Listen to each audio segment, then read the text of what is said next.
The payroll audit controversy in Osun State is deepening, with the government forcefully rejecting allegations of a 13 billion naira fraud raised by audit consultant Sally Tibot Limited.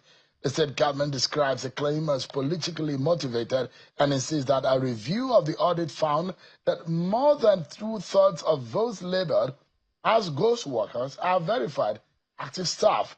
Governor Ademola Adeleke says he welcomes investigation by the SEC and ICPC, maintaining that the audit he commissioned covered payroll records inherited from the previous administration, but the consultant had earlier alleged the discovery of up to 15,000 ghost workers, a claim now sharply disputed. So who is telling the truth, and what really happened to Osun's payroll and Osun people's money? I'm being joined tonight on the program by the Commissioner for Information, Mr. Kolakpo Alimi, a lawyer also. And joining me, a permanent secretary in the state, Mr. Sunday Fadili. Thank you so much, gentlemen, for joining us. Good evening. Good evening. Thank you. Thank you so much. You are a lawyer now, and let me begin by on the principles. I mean, things got awry between the government and their establishment that to the fact that there is actually an agreement between the consultants and firm that you agree that you have you contracted the woman and an accompanying to do the work, and the woman also got an agreement to do the job. The job got started, and the government also confirmed that. But you know the principles of a contracting law. Part of it is consideration, which is very strong, with meaning that there is an exchange of value. And the allegation here is that there is a breach on the side of Osun State government. Why did the government breach the contract? Well, thank you for this opportunity. There is none of any breach of agreements. You know, the content of that agreement will let the whole world know the reason why Sally Tibot is doing what she's doing now. The agreement for the payments is actually based on the number of the people, the number of amount of money saved for the state, and it's 15% of the amount. Let me repeat. If the woman saved for us 100 billion naira, she will get 15% of 100 billion. But if she saved for us 100 naira, she will get 15% of that money. That is the basis of what we have. And that is the reason why eventually, when the woman submitted her report, we actually commissioned the woman, the Sally Tibot. You know, as part of the transition issue, whenever a new government is coming, you have to clean the house. She was given the letter of appointment around May 2023 to check the wage bill of the states. And she was given the mandate that the terms of reference should be between 2018 and 2022, the period, to know the actual amount of money we are paying out and those that are collecting the money. And so if you save for us, any amount you save for us are going to get 15% of it. So when she came up with the reports, eventually, she came up with 15,000 ghost worker plus. And the governor insisted with a provider that the amount of money saved happened to be 13.something billion naira per annum. The governor was highly elated because that was average of amount of 1.something billion naira every month. And so the governor was elated. The governor insisted that we have to get to the root of this thing. Who are those collecting this amount of money? But eventually, you know, he listed the people categorized as ghost workers in that report. Immediately the report got out. The people he categorized as ghost workers, they started coming. And that's where the issue started.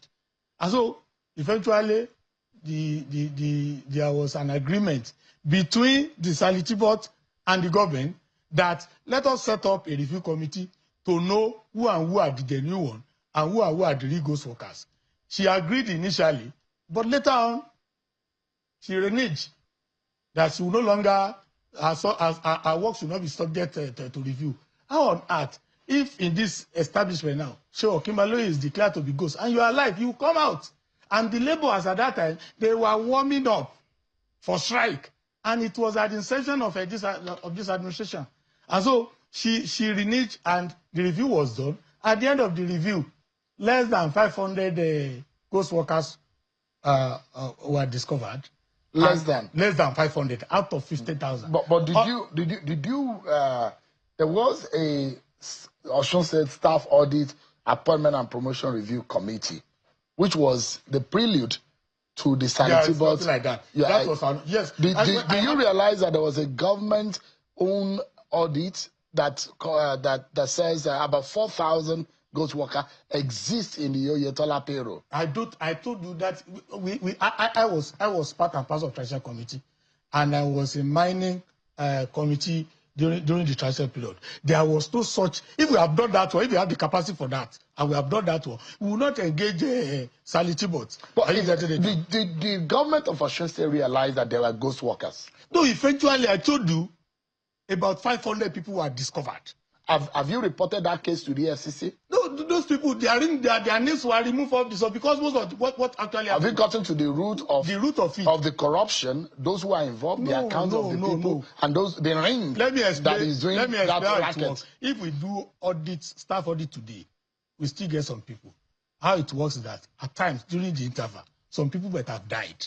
And instead of the report to get to the accounting section quickly, the salary will still be going there. That's why the government do periodic auditing. Are you getting it now? So when you have less than 300, 400 like that, you know it is due to, more often than not, maybe some people have left the service, traveled out, or they have died. So, but eventually, the amount of money saved and the percentage, that's what I want the people to understand now. Based on 13 billion plus, she came up with 1.3 billion naira. Are you getting it now? Eventually, when the audit review came up with the report, we discovered that she's only entitled to about 48 billion naira. Are you getting it now? So it is because she's claiming 1.3 billion naira now that we have refused to pay her. That's what the people need to know. Because she's not just doing this advocacy for nothing. She's doing it for two reasons. First and foremost, to get 1.3 billion instead of 48 million.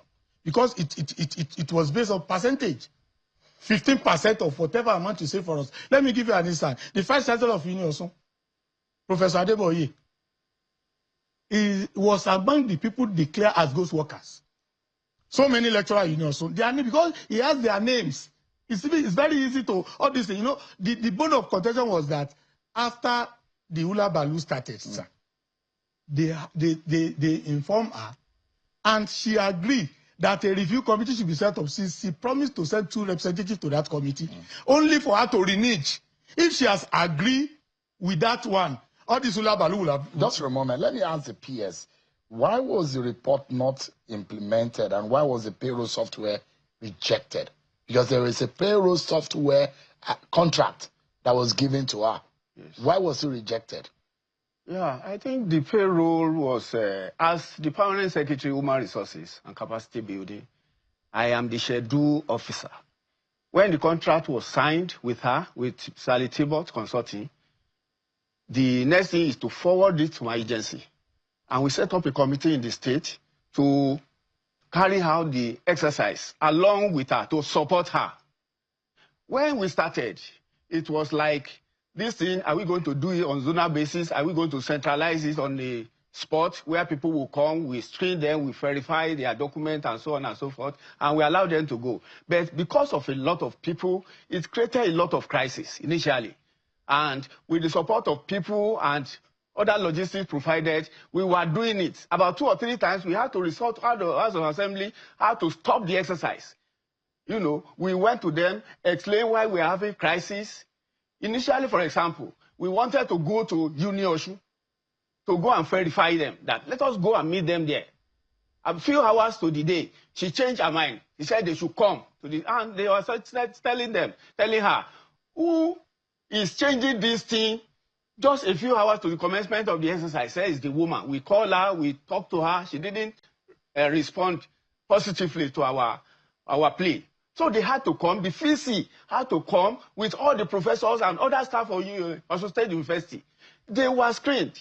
PS, if you are in charge of human I'm coming resources, to that software. just a moment. If you are in charge of these staff audit exercise, and they say that there are ghost workers within your system, what have you done to it? Who are these people? Have you gone to the bottom? Have you researched? Have you found out who are these people? Are they dead?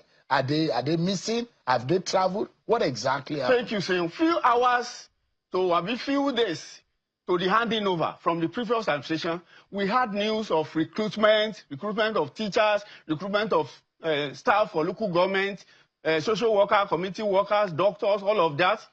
And what we need to do when this administration came on board was to clean the payroll, because we knew that a lot of people are come to infiltrate. So we said, okay, we need to clean this payroll going forward. That was, in fact, the payroll that we are scrutinizing then was the payroll of the previous administration, what was handed over to us. And we met all this. And this has been going about, the labor leaders, everybody has been so crying about this. So you don't answer my question, sir. P.S.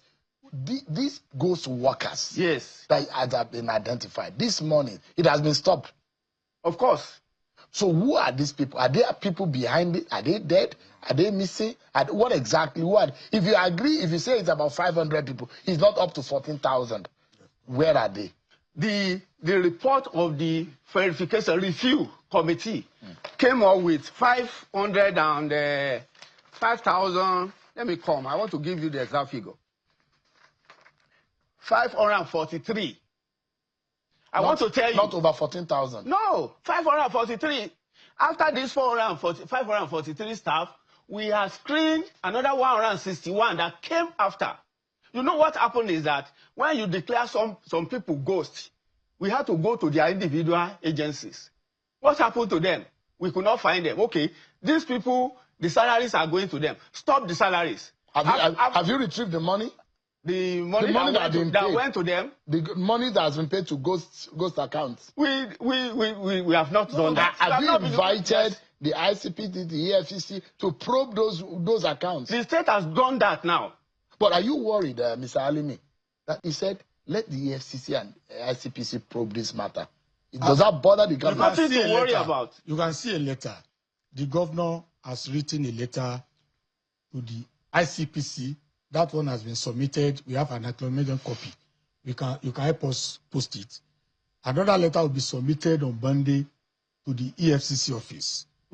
We want everybody to get to the root of this matter. However, it is one thing is very clear, which we want the whole world to understand, that this woman advocacy is actually based on the fact that she's claiming 1.3 billion naira. And the state is telling her she's entitled to 48 million naira.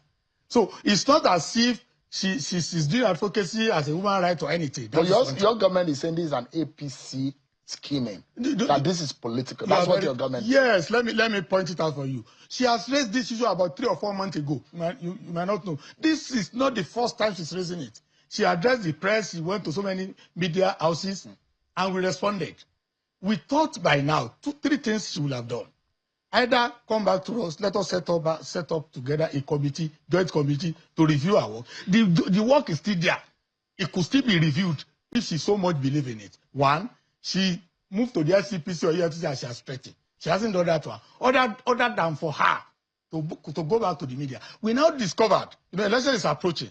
Those people, the former governor Oyetola, whom we reviewed the payroll under his government. They are now the one trying to turn the table. We told you this review was carried out, started in May 2023. So we got to government in November 27, 2022. That means that was barely 6 months. Commissioners were never appointed as at that time. Give me a moment. We need to go on a break. But when we come back, this has implication, not even only on the Oyetola administration that this searchlight is supposed to be on, but also for the Adeleke government. Getting to the root of the matter is very critical, and for the sake of the Osun people, and a lesson to all of us states in the country. We'll be right back after this break.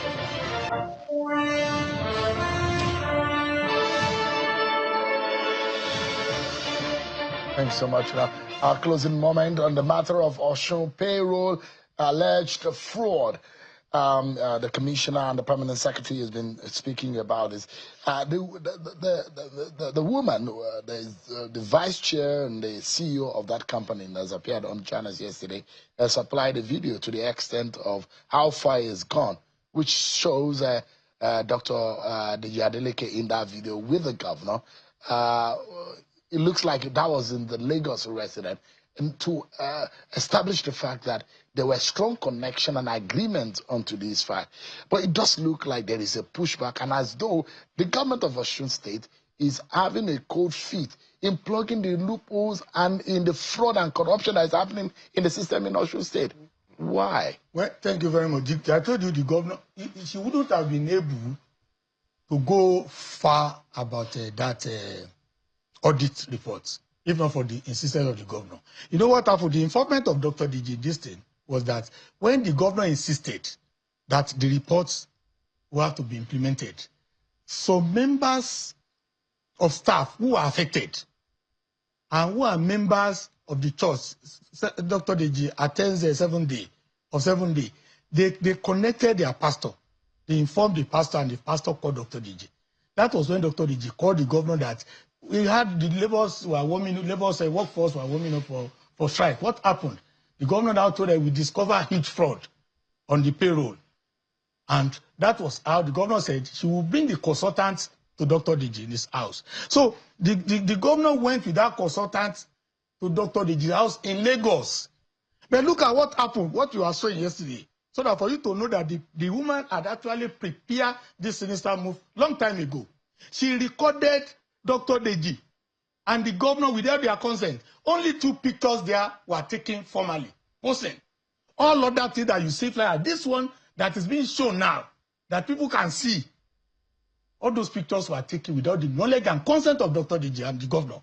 No, they were just relaxing so as to know the kind of person that woman is. So it was based on that one. It was at that meeting that Dr. Deji now said, okay, let us broker peace between the workforce and your company. Set up a joint committee, go and look at this thing, and come up with an resolution. What is the way forward here? How does the government because this is embarrassing to the government, how do you move forward from here? First and foremost, we want the whole world that politics is underneath, and people should be careful. The reason is that the politics behind it, if there's no politics, the woman knows that we have told the woman, if you so believe in your report, and somebody is fighting it, and we say, okay, Baloye, PS, jointly go and look at it. If you believe in it, you look at it. So you want her to come forward and come and defend? It's still open because the report is still there. The ICPC issue is there. The ERCC is there. Either let all of them look at it. On any of the options is available. But our governor says one thing. Also, money will not be paid to anybody that doesn't hand it. No matter the level of blackmail that this woman might do, if she doesn't hand any money in Osun, she will not get the money. Yes, what's the way forward from your own point of view? Because it's in your jurisdiction that we are trying to help now to sanitize the payroll. Yes, thank you very much. For now, for us to bring an end to this crisis, we need to look at the figures he submitted. How did it come about? You cannot say because we want to get a huge consultancy fee, we sack our workers now, 50,000 of them. How come? So it's not possible. We cannot say because we want to get a huge consultancy fee, we declare our pensioners dead, because that is the only point where they can exit the payroll. Because we want to get a huge consultancy fee. So she has to come, as the Honorable Commissioner said, she has to come to the round table. Let us resort all this together. Thank you so much. That will be all. Mr. Sunday Fadele is the permanent secretary in Osun State, and Uluomo Kolapo Alimi is the commissioner for information in Osun State. Thanks so much indeed. Thank you for this opportunity. Let's use the opportunity to inform our people that up to this moment, APC in Osun, they are still sitting on the local government allocation, and the pensioners and the people are suffering. The president, we urge you to intervene. Stop this brigade in our local government.